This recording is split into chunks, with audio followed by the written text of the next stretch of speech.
Hey guys, Chad here with Exodus Trail Cameras, and today this video is going to be getting to know your Exodus render.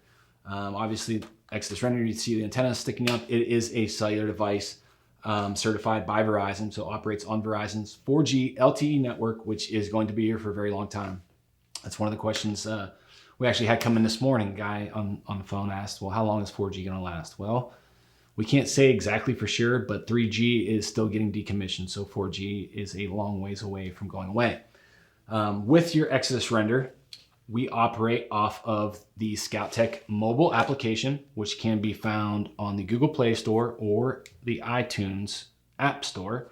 You can download that directly to your phone, or you can use the web portal at scoutek.com. That's SCOUTEK.com. The first thing you're gonna wanna do there is get registered, have an account. You'll need that to actually go in and activate your camera.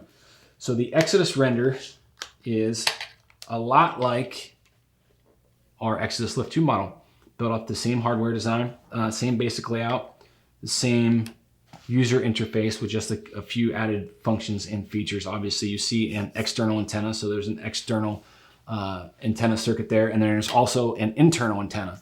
Much like your phone. So the Exodus render operates off a 3.1 megapixel image sensor. It has a 0.3 second trigger speed.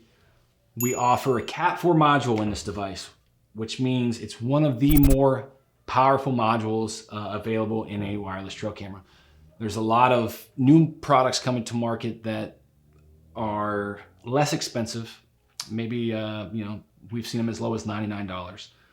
But a lot of the cost from wireless products come from that module, and when you start comparing Cat 1 module, Cat 4 modules, there's a lot of different OTA capabilities, a lot of different performance capabilities. So with our hardware design, we're transmitting photos in about 25 seconds, 20 to 25 seconds in real time, in real-time settings. So that's, to our knowledge, that is the fastest upload interval available in a marketplace. We upload photos, we upload videos, we also have time-lapse mode, and we also have a hybrid mode, which hybrid mode is basically this camera is taking a photo and then it's followed by a video. When you start to look at videos with this camera, we run a dynamic PIR sensor and dynamic video capability. So what that means is dynamic is simply meaning if you have this camera set to run 20-second videos and that deer walks through the frame, the camera's going to trigger, it's going to start recording a video. But if that deer passes through the frame, out of the camera's detection, out of its field of view in, let's say, 8 seconds, well, then you're left with a 12-second video that has nothing in it. And when you start looking at the size of the videos that we're transmitting, that can be pretty costly when you start looking at the data that video is using, and it's using it for really no reason. So what we've done is we have a dynamic PIR sensor, dynamic video in this camera, to where if the camera is sensing zero movement after 5 seconds, the camera will actually shut down the video. So again, using that example where deer's walking through the field of view of this camera in 8 seconds, 5 seconds later, at 13 seconds, the video is going to end, and then you're saving yourselves seconds and kilobytes of data, or possibly megabytes of data, depending on your video length, after that video becomes no longer valid because there's nothing there. So that's one cool feature here.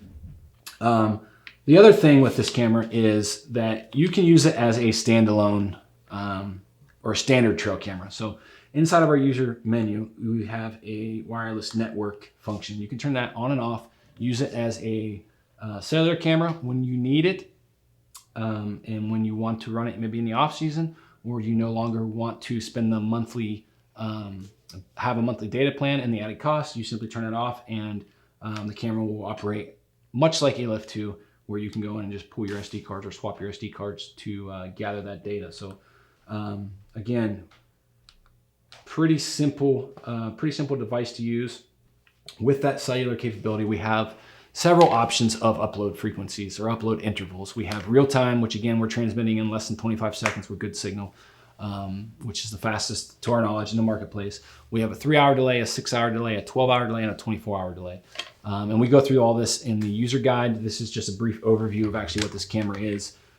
So we do offer that function. That's a function that some people have a lot of interest in, because you're able to extend your battery life by running longer delays, and then you're not annoyed when you have your cell phone going off 24/7.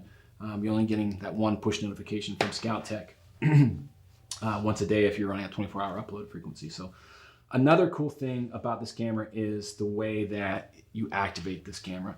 So we're not going to dive into the full activation process, but you're simply taking your phone, scanning some numbers from the camera onto your phone, and in about 20 seconds you have this thing up and running.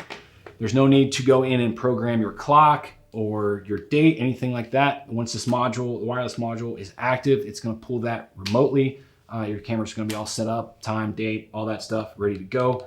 Battery life on this is one of the things that we get asked quite often, and it's one of the things that is nearly impossible to answer, because it's based really on the individual scenario of where this camera's placed, the signal strength, the upload frequencies, the photo settings, the megapixels. There's so much that comes into that. So with a set of lithiums on this, which is about 3 amp hours of capacity, somewhere between 3,000 milliamp hours and 3,200 milliamp hours, you can expect to have anywhere from 500 photos to north of 5,000 photos. And again, if you have this in upload frequency of real time with very little service, 1 or 2 bars, you're probably only going to get 500 photos before you drain your batteries.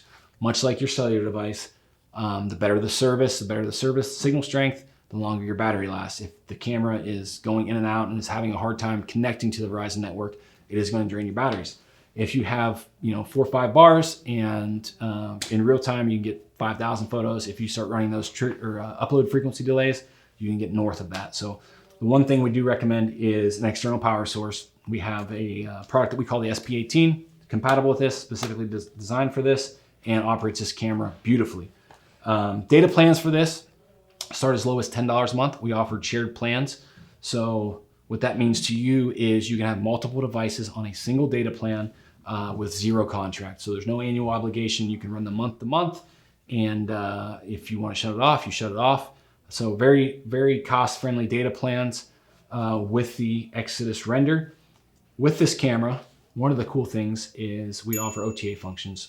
OTA functions, again, simply mean OTA is over the air, which to you means you can control this camera remotely from your phone or web portal. So basically anything you could do with this camera in your hand physically, you can do with your phone, with the exception of physically turning the camera on and off, closing and opening that power circuit.